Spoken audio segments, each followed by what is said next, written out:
आज सवेरे ईडी ने नेशनल हेराल्ड के मुख्यालय दिल्ली में बहादुर शाह जफर स्थित मुख्यालय पर छापा मारा और खबरों के मुताबिक और भी जगहों पर एनफोर्समेंट डायरेक्टरेट जो एजेंसी भारत सरकार की है वो छापे मार रही है।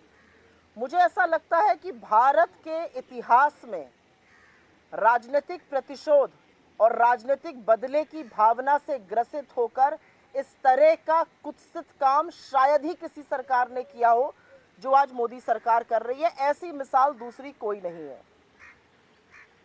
आपकी जानकारी के तौर पर यह बताना जरूरी है कि ये दो कंपनियां यंग इंडिया और एजेएल, यंग इंडिया एक सेक्शन 25 की कंपनी है जो नॉट फॉर प्रॉफिट के लिए बनी है। वहां पर प्रॉफिट की कोई गुंजाइश ही नहीं है। उसके डायरेक्टर्स को ना रेम्यूनरेशन मिल सकता है, ना प्रॉफिट मिल सकता है, ना डिविडेंड मिल सकता है, वहां से कोई भी बेनिफिट नहीं मिल सकता है। एजेएल एक पब्लिक इंटरेस्ट में आने वाला न्यूज़पेपर है, कमर्शियल ऑर्गेनाइजेशन जिस तरह का बीजेपी पेंट कर रही है नहीं है। ये दोनों कंपनीज के रिकॉर्डेड ट्रांजैक्शंस आरओसी पर भी अवेलेबल हैं और तमामों जगहों पर भारत सरकार के पास अवेलेबल है इनके टैक्स रिटर्न्स, इनके आरओसी के डॉक्यूमेंट्स। इनफैक्ट भारतीय राष्ट्रीय कांग्रेस की 3 दिन की अध्यक्ष की आपने 3 दिन पूछताछ करी। हमारे पूर्व अध्यक्ष राहुल गांधी जी की आपने 5 दिन 50 घंटे पूछताछ करी। तो या तो ईडी बिल्कुल नाकारा है या सत्य सिर्फ एक है कि एनफोर्समेंट डायरेक्टरेट भाजपा का इलेक्शन डिपार्टमेंट बन चुका है। भारतीय जनता पार्टी का एक नवनिर्मित फ्रंटल है, एजेंसी बिल्कुल नहीं है, जिसका इस्तेमाल प्रतिशोध की राजनीति के लिए, विपक्ष के लोगों को डराने धमकाने के लिए, चुनी हुई सरकारों को तोड़ने के लिए, गिराने के लिए और अपने ही लोगों को नियंत्रित में रखने के लिए किया जाता है। लेकिन असलियत एक और भी है कि इस देश का असल मुद्दा महंगाई और बेरोजगारी है।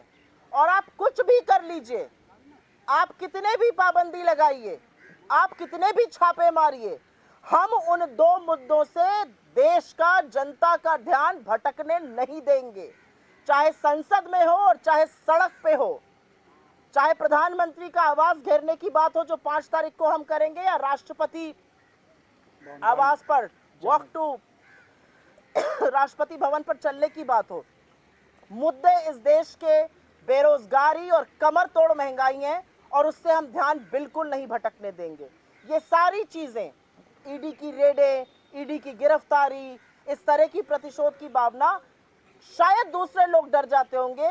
भारतीय राष्ट्रीय कांग्रेस के नेता, हमारे आर्म्स और हम डरने वाले बिल्कुल नहीं हैं। हम लगातार आपसे सवाल, आपकी विफलताओं पर, लगातार सवाल जनता की कमर तोड़ महंगाई पर, युवाओं के भविष्य पर जो बेरोजगारी से जूझ रहे हैं, पूछते रहेंगे। हम इसकी जितनी कड़ी निंदा करें कम है, लेकिन ये सिर्फ राजनीतिक प्रतिशोध से ग्रसित छापे हैं जो सरकार का नवनिर्मित फ्रंटल ईडी या इलेक्शन डिपार्टमेंट, जैसा भी आप कहना चाहिए, कर रहा है। I will very briefly make a point in English on this. This morning, the ED raided the National Herald premises, the headquarters at the Bahadur Shah Zafar Marg in New Delhi. We are told the raids are on in some other parts of the country as well.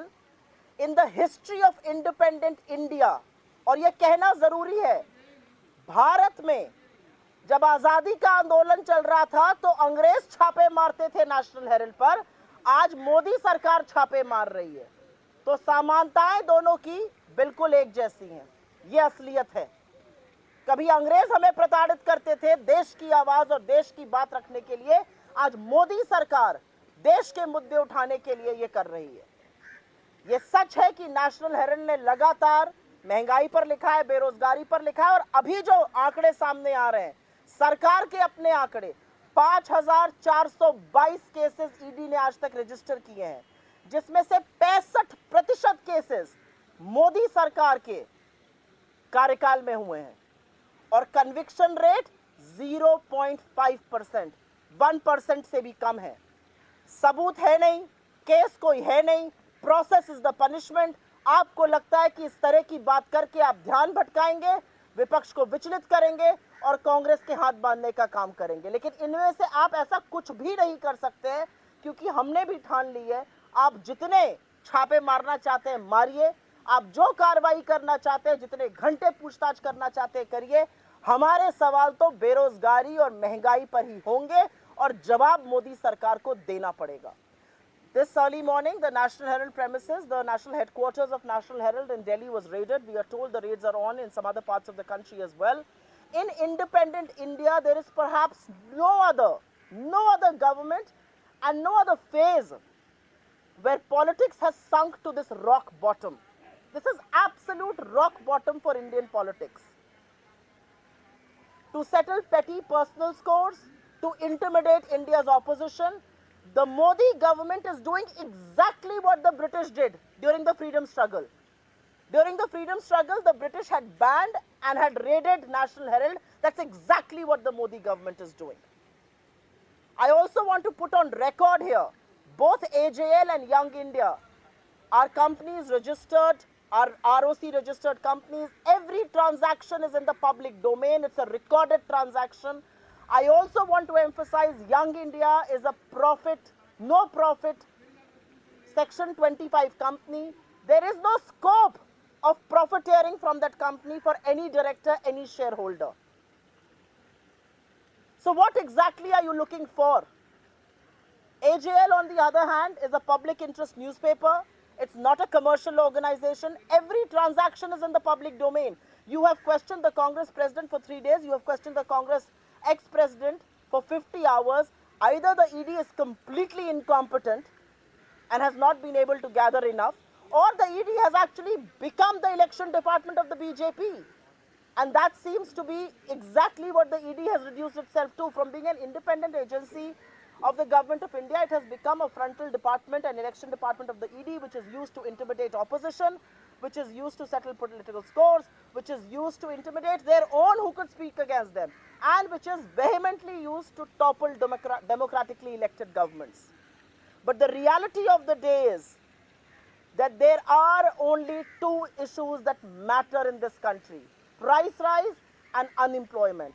And no matter how hard you try, no matter what you do, we will continue to raise the relevant issues of price rise and unemployment, irrespective of how many raids do you want to unleash against us, irrespective of the questioning, irrespective of your intimidation. There may be some people who may be intimidated by what your agencies can do. The Indian National Congress is certainly not one of those. We condemn it, we will fight it, but we will continue to expose the failures of this government, because the future of our youth is at stake due to unemployment, and every Indian is suffering and reeling under high prices. Thank you very much. Any questions you have? The BJP maintains that the ED is acting as an autonomous body and they're only carrying out due diligence. The ED's track record put out by the Government of India in Parliament speaks for itself. 5,422 cases registered till date. 65% of those cases registered under the Modi government the last 8 years. The conviction rate is 0.5%, half a percentage point, which essentially tells you that you shoot and scoot, you lodge cases, you process the punishment, you try and intimidate the opposition, you try and deflect attention from the real issues of the day. And that's what the ED is doing. What role does ED play in democratically elected governments being toppled by the BJP? Anybody who wants to speak against the BJP today, wants to expose this government's failures, will be meted out with either an ED or a CBI or an income tax rate. I also want to remind the people of this country, through channels like yourself, through media people like yourself, the people of this country need to remember that if you join the BJP and if there are ED cases against you, they suddenly disappear, they cease to exist. From Hemanta Biswa Sarma to the Reddy brothers, to Yadurappa, to Narayan Rane, to Suvendu Adhikari, the list is very, very long. एक वो अजब सा Surf का powder है जिससे नहाकर दाग धब्बे धुल जाते हैं अगर आप भारतीय जनता पार्टी के में गोता लगा लीजिए। ये वो पुण्य की गंगा है कि आपके सारे पाप धुल जाएंगे अगर आप भारतीय जनता पार्टी में शामिल हो जाएंगे, ईडी के केसेस बंद हो जाएंगे। लेकिन अगर आप शामिल नहीं होंगे तो ईडी आपको प्रताड़ित करेगी, ईडी आपको रेड करेगी, ईडी गिरफ्तारियां करेगी, विपक्ष की आवाज को दबाने का काम जो इस देश में हो रहा है, जो इस लोकतंत्र के साथ खिलवाड़ हो रहा है, वो ईडी और सीबीआई के बल पर ही कर रही है। और लेकिन हर तानाशाह को लगता है कि वो ऐसा कर लेंगे, सफल नहीं हो पाएंगे। Thank you Thank you all. Very much, thanks very much.